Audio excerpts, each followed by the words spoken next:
শিক্ষার্থীদের আকাঙ্ক্ষায় আমাদের আকাঙ্ক্ষা। শিক্ষক নিয়োগ যে প্রক্রিয়া আছে সেই প্রক্রিয়ায় আমরা ঢেলে সাজাবো। বিশ্ববিদ্যালয়ের শিক্ষকদের প্রমোশনের ক্ষেত্রে বিভিন্ন দলীয় বিবেচনায় প্রমোশনগুলো হয়, কিন্তু আমরা বলছি এখন দলীয় বিবেচনায় এই প্রমোশন চলবে না।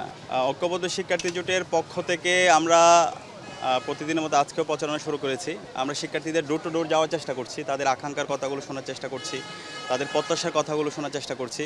এবং আমাদের জোটের নাম দিয়েছি ঐক্যবদ্ধ শিক্ষার্থী জোট। শিক্ষার্থীদের আকাঙ্ক্ষায় আমাদের আকাঙ্ক্ষা, শিক্ষার্থীদের ভয়েসে আমাদের ভয়েস, শিক্ষার্থীদের প্রত্যাশায় আমাদের প্রত্যাশা। তো ইতিমধ্যে আমরা আমাদের ইশতেহার দিয়েছি এবং ইশতেহারের 36 দফা আমরা সংস্কার প্রস্তাবনা দিয়েছি এবং সেগুলো এক্সিকিউটিভ প্ল্যানও দিয়েছি। সেটা কোন মাসে কীভাবে আমরা বাস্তবায়ন করবো সেটা আমাদের ওয়েবসাইটে ইতিমধ্যে আমরা পাবলিশ করেছি। তো আমরা শিক্ষার্থীদের স্বতঃস্ফূর্ত রেসপন্স দেখতে পাচ্ছি। শিক্ষার্থীরা ঐক্যবদ্ধ শিক্ষার্থী জোটের যেই আমাদের ইশতেহার এবং সামগ্রিক যে ভাবনা, সে ভাবনার সাথে তাদের মিল আছে। তো ইনশাল্লাহ আমরা বিশ্বাস করি এবং আমরা সামগ্রিক শিক্ষার্থীদের রেসপন্স দেখে আমরা খুবই আশান্বিত। আমরা আশা করছি শিক্ষার্থীরা ঐক্যবদ্ধ শিক্ষার্থী জোটের উপর আস্থা রাখবে এবং আমরা যখন তাদের প্রতিনিধিত্ব করার সুযোগ পাব, আমরা সবার আগে এই বিশ্ববিদ্যালয়কে একটা পূর্ণাঙ্গ একাডেমিক ইনস্টিটিউট বানাবো এবং এই একাডেমিক ইনস্টিটিউটের মাধ্যমে শিক্ষার্থীরা প্রথম বর্ষ থেকে জ্ঞান চর্চার চমৎকার এনভায়রনমেন্ট পাবে, গবেষণার পর্যাপ্ত এখানে বাজেট থাকবে, লাইব্রেরি ফ্যাসিলিটিস থাকবে। একই সাথে শিক্ষক নিয়োগ যে প্রক্রিয়া আছে সেই প্রক্রিয়ায় আমরা ঢেলে সাজাবো। এখানে মেরিটোক্রেসির ভিত্তিতে শিক্ষক নিয়োগ হবে এবং আমাদের এখানে দেখতে পাই বিশ্ববিদ্যালয়ের শিক্ষকদের প্রমোশনের ক্ষেত্রে বিভিন্ন দলীয় বিবেচনায় প্রমোশনগুলো হয়, কিন্তু আমরা বলছি এখন দলীয় বিবেচনায় এই প্রমোশন চলবে না। শিক্ষকদের প্রমোশন হবে তাদের একাডেমিক এক্সিলেন্সের ভিত্তিতে এবং একই সাথে তাদের যেই পেপার, তাদের যে জার্নাল, সেগুলো পর্যালোচনার মাধ্যমে এবং শিক্ষার্থীরা শিক্ষককে পর্যালোচনা করবে শিক্ষক মূল্যায়নের মাধ্যমে, যেটা এখন পর্যন্ত আমাদের বিশ্ববিদ্যালয়ে আমরা এটা এস্টাবলিশ করতে পারি নাই। তো এই শিক্ষার্থীরাই হচ্ছে তাদের শিক্ষককে মূল্যায়ন করবে এবং এটার উপর ভিত্তি করে শিক্ষকদের প্রমোশন হবে। একই সাথে আমাদের যে প্রশাসনিক যে দপ্তরগুলো আছে বিশ্ববিদ্যালয়ে, সেই প্রশাসনিক দপ্তরগুলো দলীয় বিবেচনায় এখানে বণ্টিত হয়।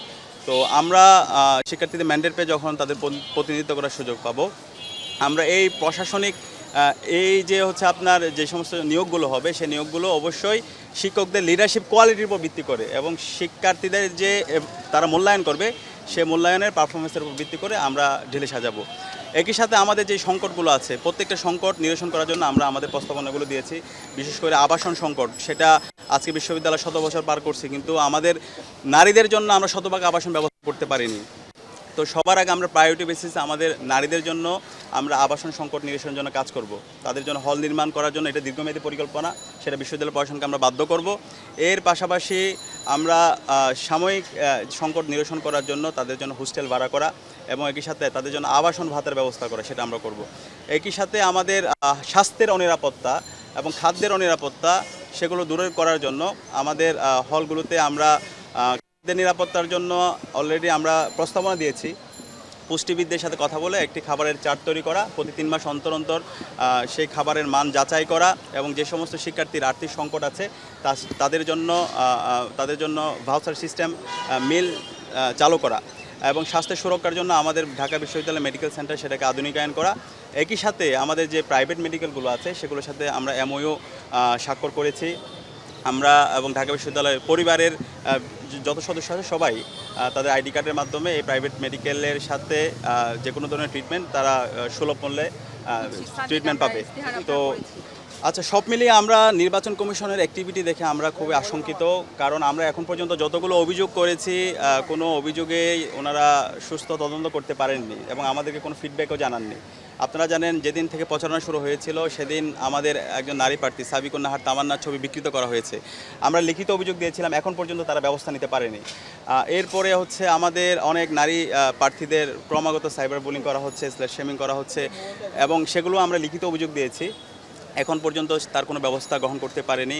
বিশ্ববিদ্যালয় নির্বাচন কমিশনে যারা সদস্যরা আছে, পাশাপাশি বিভিন্ন হলের যারা প্রভোস্টরা আছে, তারা একটা রাজনৈতিক দলকে রিপ্রেজেন্ট করে। তো আমাদের অবস্থান বারবার আমরা পরিষ্কার করেছি, আমরা বলেছি তাদের রাজনৈতিক আদর্শ থাকতে পারে, তাদের রাজনৈতিক পরিচয় থাকতে পারে, কিন্তু শিক্ষক হিসেবে আমরা তাদেরকে দেখতে চাই। তারা যদি তাদের এই রাজনৈতিক আদর্শ এবং তাদের ছাত্র সংগঠনকে যদি ফেভার দিতে চায় তাহলে তারা শিক্ষার্থীদের বিরুদ্ধে অবস্থান নেবে।